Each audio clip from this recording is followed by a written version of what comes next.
आपने कभी सोचा कि हनुमान चालीसा में 40 लाइन ही क्यों है? मैंने अपनी पूरी लाइफ को मैनिफेस्ट किया है और मैनिफेस्टेशन का होना निश्चित है। मैनिफेस्टेशन एक बहुत बड़ा शब्द है। आजकल हर कोई इसके बारे में बात करता है। हर किसी को कुछ ना कुछ मैनिफेस्ट करना है। लेकिन आज मैं आपको कोई फैंसी टेक्निक नहीं समझाऊंगा, जैसे कि किसी पेन पर लिख दो या शीशे के सामने बोलो तो वो चीज हो जाएगी। आज मैं आपको वो तरीका समझाऊंगा जो हमारे कलर संस्कृति में ऋषि मुनियों द्वारा योग प्रक्रिया के माध्यम से बताया गया है। मैंने इसे खुद किया है और मेरी लाइफ में इससे बहुत कुछ मैनिफेस्ट हुआ है। मैं वो अनुभव आपके साथ साझा करूंगा। मैनिफेस्टेशन की बात मैं वीडियो में आगे करूंगा, लेकिन पहले आपको बेस समझना होगा। शांति से बैठिए और ध्यान से सुनिए। अब बात करते हैं एक वैज्ञानिक प्रयोग की। दो पौधे लिए गए, एक के साथ अच्छी बातें की गईं और दूसरे के साथ गाली गलौज। पाया गया कि अच्छे शब्दों वाला पौधा बेहतर ग्रो करता है और दूसरे की ग्रोथ रुक जाती है। दूसरा प्रयोग, एक पौधा जो छूने पर सिकुड़ता है, उसके साथ पहले दिन टच किया गया, वह सिकुड़ गया।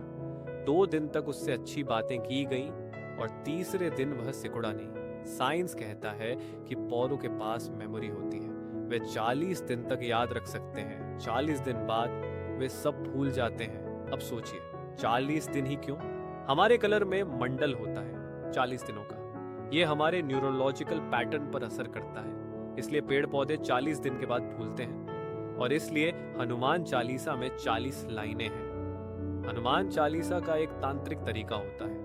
पहले स्मरण किया जाता है, फिर गुरु दीक्षा मिलती है, फिर ब्रह्मचर्य का पालन किया जाता है और 40 दिन तक पाठ किया जाता है। अगर किसी दिन गलती हो गई तो इसका नकारात्मक असर भी हो सकता है। ये 40 दिन का मंडल हमारी न्यूरोलॉजिकल प्रणाली में उस इच्छा को सेट कर देता है। मैं ये सलाह नहीं दूंगा कि आप इसे करें, यह खतरनाक भी हो सकता है, लेकिन यह है हमारा तंत्र।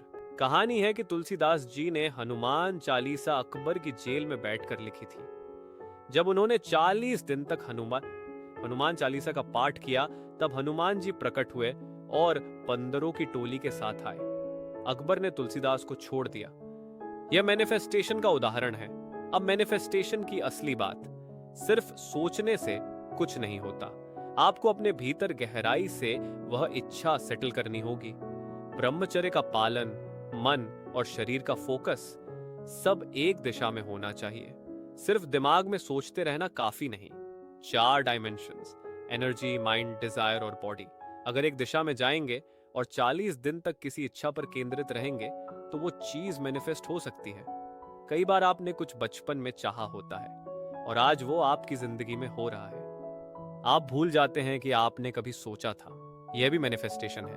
आपका मैनिफेस्टेशन तब काम करता है जब वह दीपाली जाए कि गहराई से भीतर से होता है। अगर वह इच्छा बदलती रहती है तो वह इच्छा स्थायी नहीं होगी और कुछ और आकर्षित हो जाएगा।